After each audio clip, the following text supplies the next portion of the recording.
Salut tout le monde, j'espère que vous allez bien, je suis très contente de vous retrouver aujourd'hui dans une nouvelle vidéo. On va se parler de ma nouvelle, qui n'est plus si nouvelle finalement, vie en Tunisie.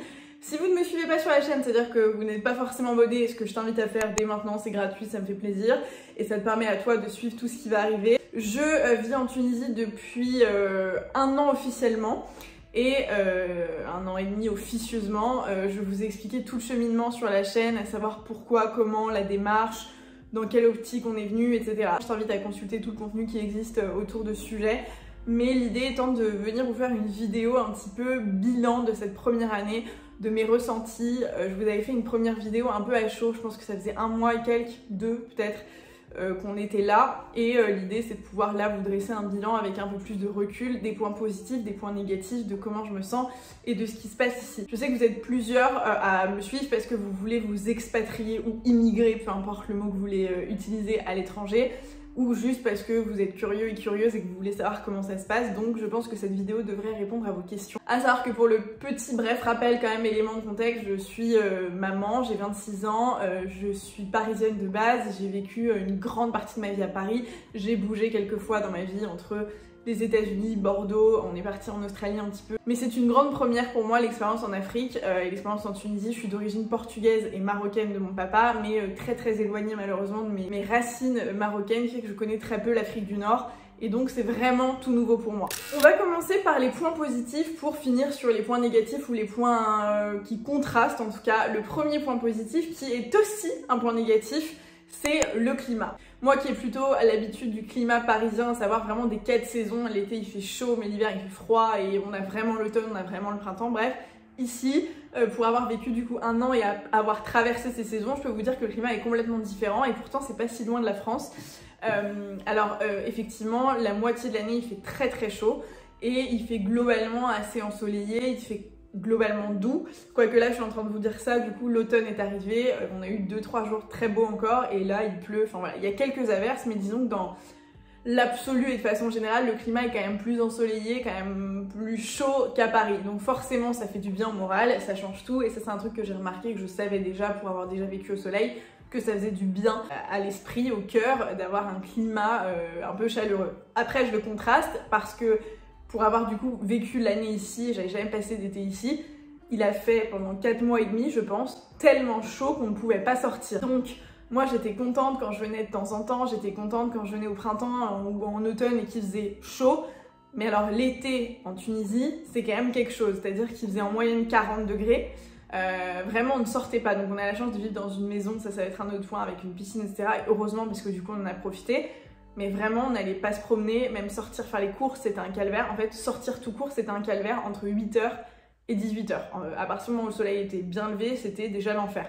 Donc j'avais pas forcément mesuré ça, mais le climat est à la fois un point hyper positif pour moi et un point hyper négatif pour moi, parce que je me rends compte que quasiment la moitié de l'année, t'es enfermé chez toi. Et pour moi, c'était extrêmement frustrant. Bien sûr, on a profité quand même, on est allé à la plage, on a fait des trucs un peu sympas et tout, mais il fait vite extrêmement chaud, surtout quand t'as un bébé, c'est un petit peu, enfin un enfant tout court, c'est un peu compliqué. Et même sans, je vais vous dire, moi en fait, je me suis rendu compte que j'aimais pas tant que ça la chaleur et que j'aimais le soleil, le fait qu'il fasse beau, mais j'aimais pas le fait qu'il fasse chaud. Un deuxième point qui évidemment est un énorme point positif, c'est le fait d'avoir la mer à proximité. Quand je vous dis proximité, on est sur du 2 minutes en voiture. Vraiment, on voit la mer de notre toit.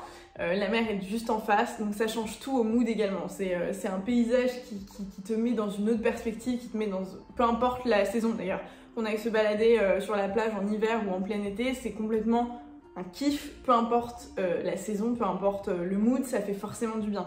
Tu prends l'air, mais tu prends vraiment l'air, et je sais pas comment vous expliquer, mais ça te met dans une dynamique différente.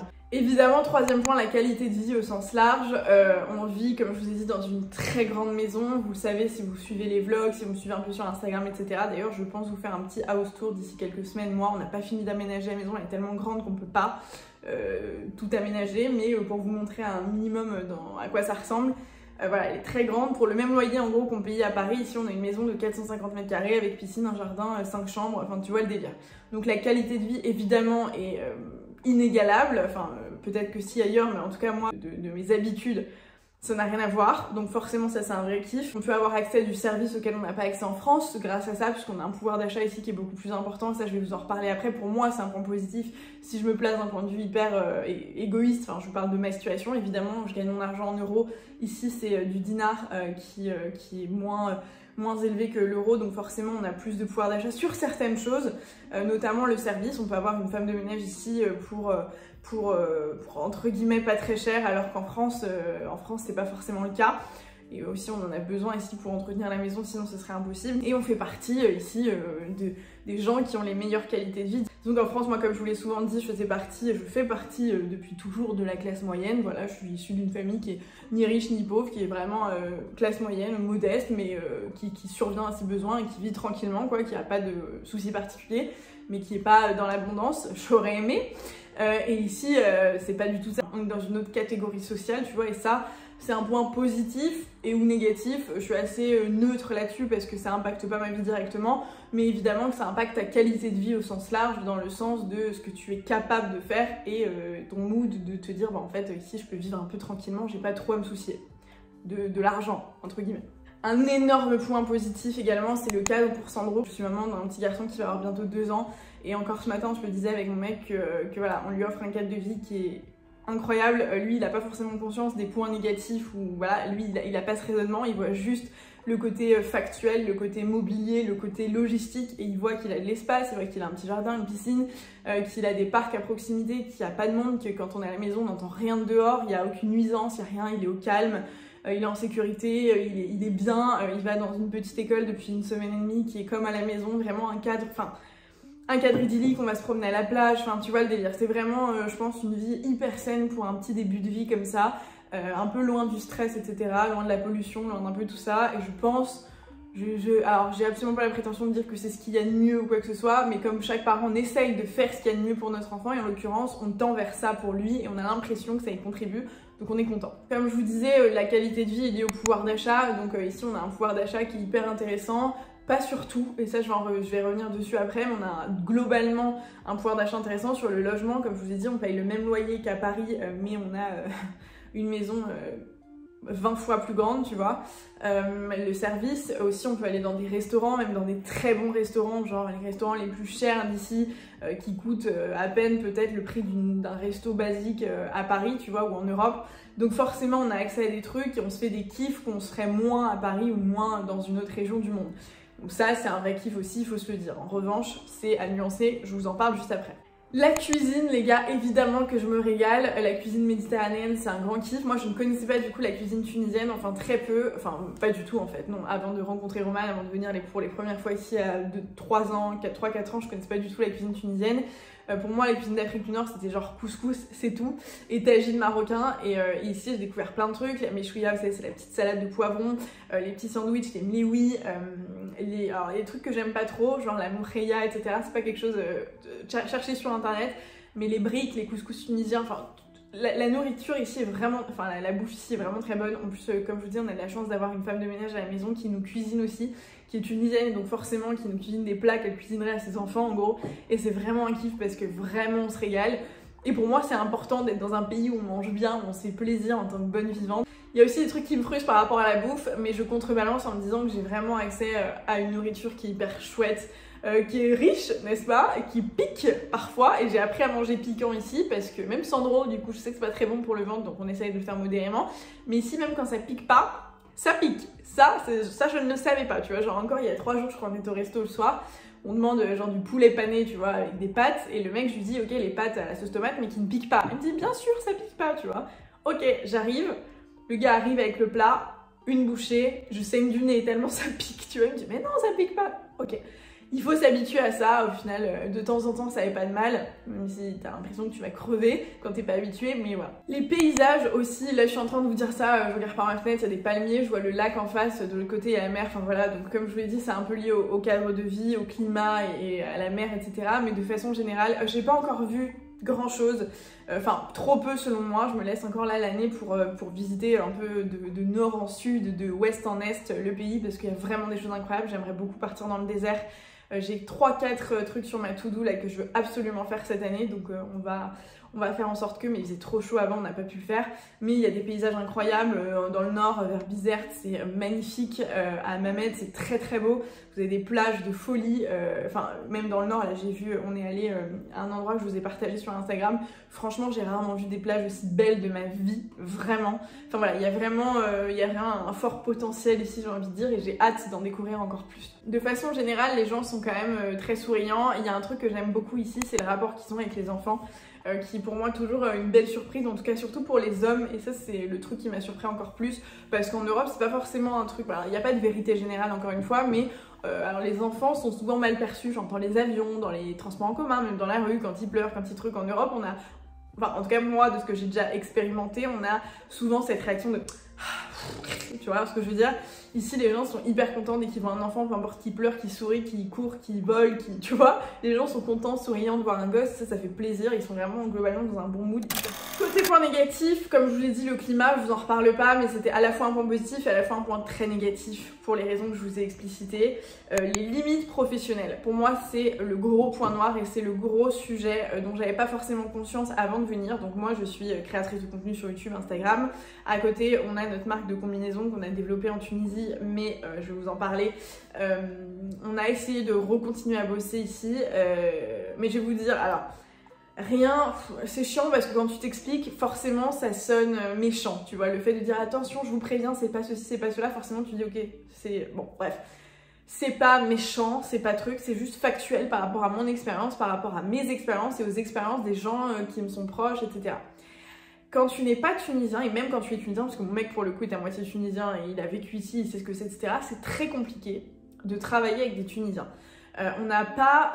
c'est factuel encore une fois. Alors ce n'est pas une vérité générale, mais c'est très compliqué parce qu'on n'a pas les mêmes usages et les mêmes façons de bosser que moi en tout cas en France, ce que j'avais pu avoir. Parce qu'on n'a aussi pas les mêmes moyens, pas le même cadre, qu'on n'a pas grandi de la même façon, qu'on n'a pas eu les mêmes chances, enfin pour tout un tas de raisons. J'incrimine personne, je dis juste là, que c'est factuel. C'est très compliqué, en tout cas nous, pour moi, ça a été très compliqué de bosser avec les équipes tunisiennes parce que manque de rigueur, manque de sérieux, manque de structure, manque de communication, manque de plein de trucs. Pour vous dire, je me suis jamais crêpée chignon avec qui que ce soit au travail de ma vie, et là en Tunisie, ça monte très vite. Pourtant c'est nous qui ramenons les sous, pourtant c'est nous les clients, pourtant c'est nous qui payons. En fait la communication est parfois un peu compliquée parce que encore une fois je pense qu'on n'a pas la même culture, on n'a pas les mêmes trucs, et quelque chose pour moi qui semble normal pour eux peut ne pas l'être. Donc je comprends et je conçois aussi que pour eux c'est moi qui suis pas normale.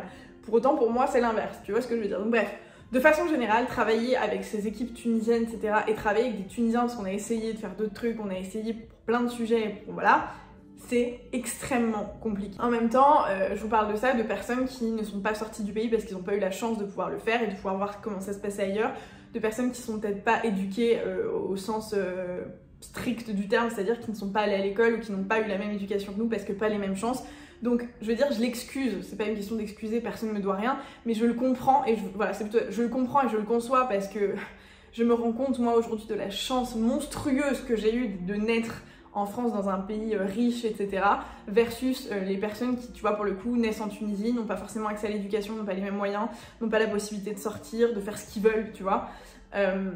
Donc je me rends compte et je comprends pourquoi. Et c'est aussi pour ça que j'ai lâché prise et que je me suis dit, ok, fine, ça sert à rien de chercher une exigence similaire ou des aptitudes ou quoi que ce soit de similaire, puisqu'en fait, il y a des choses qui sont pas comparables. Et donc en fait, j'ai commencé à comprendre aussi qu'il y avait effectivement un problème qui venait de moi, dans le sens où j'avais un niveau d'exigence, d'attente et de tout ce que tu veux qui était pas hyper fair, hyper juste par rapport à ce que la Tunisie et ce que les gens pouvaient me donner, puisque de base, on partait pas avec les mêmes bagages, tu vois. Et ça peut sonner hyper prétentieux ou quoi que ce soit, mais c'est juste hyper factuel. Et à l'inverse de la prétention, c'est plutôt de reconnaissance monstrueuse, encore une fois, envers la vie et la chance que j'ai eu de naître dans ce pays-là, parce que je me rends compte et je sais très bien que si j'étais née ailleurs, en Tunisie ou dans un autre pays qui était moins développé, tu vois, je tiendrais pas ce discours. Et c'est aussi pour ça, et c'est un autre point négatif, que je me dis, putain, en fait, j'ai toujours été un peu en mode un peu sensible, un peu fragile. Quand je vois des gens tristes, ça me rend triste. Quand je sens un peu de fragilité, ça me rend, tu vois, ça me rend fébrile, etc. Et ici, et ça c'est un truc auquel, tu vois, je pensais pas avant parce que j'étais dans ma bulle d'européenne, de machin, de on a de la chance, de c'est comme ça, on a des acquis et c'est normal. Tu vois, je me suis un peu déconstruit justement ce schéma-là. et ça a été un vrai sujet pour moi là, toute cette année, de déconstruire ce schéma de on est tous égaux, on est tous arrivés sur cette planète, on a tous les mêmes droits, on a tous les mêmes trucs, parce que c'est absolument complètement faux. Et encore la Tunisie, avec tout ce qui se passe à côté, je vous parle de ça en ce moment, il y a l'actu sur l'Iran, sur plein de trucs, bref. La Tunisie n'est pas le pays le plus à plaindre, mais quoi qu'il en soit, c'est absolument faux et il a fallu que je sorte un peu de mon monde de bisounours, de me dire tout est génial, tout le monde est super, tout le monde est bienveillant, tout le monde est éduqué, tout le monde a les mêmes chances, tout le monde a accès à... Non, c'est faux. C'est faux et m'en rendre compte de manière aussi frontale, je vous avoue, ça m'a fait du bien parce que ça m'a mis un peu un coup de pied au cul et en mode ok meuf, voilà la réalité et en fonction tu vas avancer dans ce monde-là et même pour moi ça m'apprend plein de choses et c'est 1000 fois mieux. Tout ça pour dire que de façon générale j'ai une prise de conscience là-dessus et que d'un point de vue professionnel ça m'a mis des freins sur pas mal de choses par rapport au projet que j'avais en Tunisie et par rapport au projet et à mon métier en France. Parce que pour l'influence spécifiquement, je me disais bon je m'en fous, je travaille en ligne, je peux produire mon contenu de n'importe où. C'est vrai, mais ça a ses limites dans le sens où quand tu fais des collabs, certainement tu reçois des produits, tu dois rencontrer des gens, etc. La majorité des choses se passent à Paris. Moi qui ai toujours eu l'habitude la plupart du temps d'y être, je me rends compte vraiment de la différence, passer à côté de certains contrats parce que tu peux pas réceptionner le produit. Pourquoi je peux pas réceptionner? Parce que j'ai déjà essayé, je vous en avais parlé, les délires à la douane. C'est un enfer, je n'essaye plus, je ne veux plus rien recevoir en Tunisie, je préfère faire des allers-retours, je préfère louper des contrats, je préfère voilà, que de passer mon temps à la douane, des journées, dépenser mon fric, dépenser mon temps, c'est un enfer, ça me stresse et j'ai pas envie. Donc du coup je suis contrainte de faire assez régulièrement des allers-retours, donc financièrement parlant c'est un coût, d'un point de vue logistique aussi il faut s'organiser, donc je me rends compte vraiment des limites d'un point de vue professionnel par rapport à ma vie, même si je pense que ça peut perdurer, voilà, c'est pas un bloquant, mais ça a ses limites. Je sais pas si vous arrivez à saisir la nuance, voilà, c'est vraiment, c'est pas dramatique, mais je conçois que sur les projets que j'ai à venir, la manière dont j'ai envie de me développer sur certaines choses, que ça va avoir ses limites très rapidement. Il y a aussi un autre truc, c'est l'algorithme, les gars, faut que je vous en parle, mais le fait d'être en Tunisie et de ne pas avoir une audience tunisienne factuellement, puisque mon audience est française à 90%, quand je suis en Tunisie, et mes contenus, que ce soit sur YouTube ou sur Instagram, mais surtout sur Instagram, sont invisibles, enfin invisibles. Mes stats, qui sont un peu le nerf de la guerre pour les collabs et ce genre de choses, elles sont drastiquement moindres versus quand je suis à Paris. Je vous dis, je pose le pied à Paris, je sors de l'avion, je poste une story, ma story reprend ses stats habituelles versus j'arrive en Tunisie, je localise la Tunisie ou pas, parce que du coup j'ai mis VPN, j'ai tout bloqué, les localisations, etc. Instagram est plus fort, Meta est plus fort que tout le monde, donc ils savent où je suis et visiblement ça leur plaît pas. Donc voilà, ça me tue un peu mes stats et franchement c'est un peu décourageant quand c'est un peu le cœur de ton taf, donc ça a vraiment ses limites là-dessus aussi. Un point sur la langue, je vous en avais parlé, mais encore une fois j'ai pas eu le temps, j'ai pas eu l'opportunité encore de prendre des cours et ça c'est ma faute et c'est pour ça que c'est un point négatif qui est à contraster, à nuancer. Parce que moi je suis convaincue que quand tu vas dans un pays c'est à toi de t'adapter et pas l'inverse, je vous en avais déjà parlé, la plupart des Tunisiens parlent français, ne maîtrisent pas le français à 800%, ça vous m'avez cassé la tête, une certaine partie d'entre vous pour me dire mais si tout le monde parle hyper bien français et tout, merci, je vis ici, je suis là au quotidien, je le vois que ce n'est pas le cas, ce n'est pas le cas, tout le monde ne parle pas français et en même temps, ce serait assez miraculeux qu'une population maîtrise parfaitement deux langues, vraiment, déjà moi je me dis, putain moi si je parlais arabe comme la plupart parlent français je serais hyper contente parce que franchement maîtriser deux langues c'est pas donné à tout le monde tu vois, donc quand je dis que tout le monde ne parle pas français c'est pas un reproche, personne n'est censé naître en maîtrisant toutes les langues du monde, pas du tout, mais j'ai aussi conscience de la réalité des choses, qu'il y en a qui encore une fois n'ont pas accès à l'école, n'ont pas voilà, il y a le tourisme qui est en baisse, voilà, donc ils parlent de moins en moins français. Et c'est juste factuel, donc parfois je suis un peu pénalisée, mais c'est moi qui me pénalise toute seule parce que je ne maîtrise pas la langue et il y a des fois, que ce soit pour aller faire les magasins, quand je vous dis magasins c'est faire mes courses ou ce genre de choses, pour parler ne serait-ce qu'à ma femme de ménage ou à ce genre de trucs, bonjour problème de riche, c'est frustrant parce que je ne la comprends pas et là c'est de l'ordre vraiment du social, c'est pas de l'ordre du mon dieu on comprend pas, j'en ai rien à foutre que moi on me comprenne pas, c'est moi qui suis frustrée de ne pas les comprendre. Parce que je suis chez eux et que ça m'énerve de pas pouvoir leur parler à minima quelques mots, tu vois, mais maîtriser, comprendre le contexte, ça me frustre d'un point de vue intellectuel, d'un point de vue personnel. Je trouve que c'est pas hyper respectueux de ma part de venir et de pas savoir m'adapter. Plutôt ça. Et en même temps, l'arabe c'est dur. Il y a un point sur le mood, je vous dis, les gens sont très sympas, sont très chaleureux, etc. Et je me rends compte que le mood est ce que je pensais être un point positif au début est en fait un point négatif pour moi. Sur le côté, le mood très calme, très détendu, puisque je me rends compte qu'en fait, moi, je suis une fausse tranquille. Moi, j'ai besoin d'action, j'ai besoin que ça bouge, je suis une meuf de la ville en fait. Et ça, je me rendais pas compte, je me voilais un peu la face en mode non, j'ai besoin de calme, moi tout me va, moi je chill, moi machin. Pas du tout, moi j'ai besoin de pas m'emmerder, j'ai besoin de pouvoir faire 1 million de trucs la journée. Vraiment. Et je me rends compte qu'ici, forcément, j'ai pas accès aux mêmes structures, c'est pas Paris, tu vois, forcément. Et moi qui ai ce mood, cette habitude de merde de parisienne, et en fait, je me rends compte que j'aime ça et que ça me manque. Et il y a ce vrai sujet que j'occultais. Clairement, j'étais dans le déni sur ce côté-là de non, moi je suis pas une vraie parisienne, moi ça va être... Non, en fait, moi je suis une putain de vraie parisienne. Moi j'ai besoin d'avoir accès à tous mes commerces de proximité, j'ai besoin de pouvoir aller faire des magasins de dimanche, j'ai besoin d'aller au cinéma, j'ai besoin de faire des expos, j'ai besoin d'aller dans des parcs, dans des machins, tu vois, la parisienne de merde, mais la parisienne factuelle, réelle, et je le suis, et il va falloir au bout d'un moment l'accepter, parce que j'ai essayé de le canaliser en gros dans un coin de ma tête en mode non, ça va, je peux aussi m'habituer à autre chose, et en fait je me rends compte que j'ai beaucoup de mal. Et il y a un autre point qui est qu'en fait ici je suis toute seule, et donc ça fait partie aussi des gros points négatifs que je pensais pouvoir dépasser hyper aisément, toujours pareil dans l'optique de me dire je vais me créer un groupe de potes, je vais faire plein d'activités, je vais faire plein de trucs. Je m'invente une life, pas du tout, je n'ai rien fait du tout, je me suis pas inscrite à un seul cours, je suis inscrite à la salle de sport et j'y vais avec Romane. Je n'ai rien fait toute seule, j'ai fait 0 rencontre, j'ai à peine le temps depuis une semaine de bosser puisque mon fils est à la crèche. Avant ça, pendant toute l'année, je m'en occupais 24/24 en plus du taf. Je n'ai vu personne, je n'ai découvert rien du tout, enfin tu vois ce que je veux dire, je me suis pas du tout démerdée toute seule. J'ai fait aucune sortie à part avec Romane, donc d'un point de vue social, ma vie était proche de zéro, proche du néant, à part quand les gens, mes copines venaient me voir, ma famille, etc. Sinon, ma vie sociale était proche du néant. Encore une fois, j'avais l'impression que c'était ok, que c'était pas grave, pas du tout, franchement ça m'a fait mal au cœur et je me suis sentie seule de nombreuses fois et très souvent je me suis dit merde pourquoi j'ai pris cette décision de partir alors que tous mes proches et toute ma famille est loin, ou tu vois, surtout dans des moments où c'était un peu compliqué, où on a vécu des trucs un peu difficiles d'un point de vue personnel, surtout dans ces moments-là je me suis dit putain, là j'aurais voulu avoir ma maman près de moi, là j'aurais voulu avoir mes copines là, tu vois ce que je veux dire. Et il y a un autre point, c'est ce que je vous disais sur les inégalités sociales qui sont hyper exacerbées ici. Et alors encore une fois, dans moi, ma culture française, etc., je sais qu'il y a la classe, qu'il y a des riches, qu'il y a des pauvres et qu'il y a la classe moyenne, etc. Mais il y a l'existence et la majorité de la classe moyenne. Ici, j'ai l'impression, et pour avoir discuté avec pas mal de Tunisiens, pas mal de Tunisiennes, etc., il y a tellement un fossé entre les gens très riches et le reste de la population que ça en est déroutant. Moi, au départ, quand tu viens un peu dans ta bulle dorée, t'es dans ton monde, tu vois, t'es presque dans un micro-climat, tu vois, du truc, tu te crées ton petit pays dans le pays. Et en fait, la réalité de la Tunisie, c'est pas ça, c'est pas la banlieue riche de machin près de la mer et tout. Oui, ça en fait partie.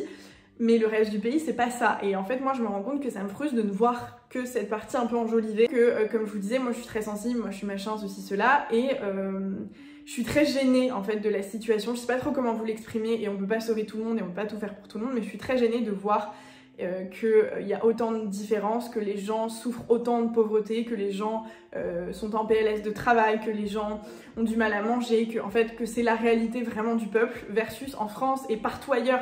Je vous parle de ce que je connais. Hein. Bien sûr qu'il y a des gens qui ont des difficultés, etc. Mais on a accès quand même à des aides qu'on n'a pas ici, en fait. Et je me rends compte de ça, tu vois, pour m'être plaint parfois, ou pour avoir entendu des gens de ma famille ou des proches se plaindre en France de « Ah, ceci, à l'école, cela, ah, machin, ah, mais chez Leclerc, ça a augmenté, ah, mais ceci, ah, mais cela. » Oui, mais en France, on a la CAF, on a les allocations familiales, on a la Sécu, on a plein de trucs. Ici, je connais pas tout et je maîtrise pas tout le sujet. J'ai pas l'impression que ce soit si simple pour les gens de se sortir d'une galère. Vraiment, j'ai pas l'impression et je crois que c'est pas si simple. Quand je vous dis, je vois ma femme de ménage qui est la personne avec laquelle on échange, même si je la maîtrise, je comprends pas forcément tout, avec laquelle j'ai le plus de liens avec la véritable Tunisie finalement. Je me dis putain, il y a vraiment un truc qui est dramatique et qui fait beaucoup de peine. Et une fois que t'as profité de ce côté, ton pouvoir d'achat est incroyable, ton machin, ton truc, et que tu kiffes ta vie, parce que factuellement je kiffe ma vie, je vis dans une maison trop stylée, j'ai un climat de ouf. Franchement, il y a pire, je suis absolument pas à plaindre. Et en fait, quand tu ouvres un peu les yeux et que tu sors un peu de, tu vois, quand t'enlèves tes œillères, tu te dis, ok, mais en fait, voilà ce qui se passe vraiment de l'autre côté. Et genre, on peut pas juste rester comme ça et rien faire. Donc ça, c'est un vrai sujet pour moi. Et ça fait partie des points négatifs, pas parce que ça existe, mais parce qu'il faut faire un truc et que j'étais un peu aveugle là-dessus et que ça me gêne de m'en rendre compte maintenant.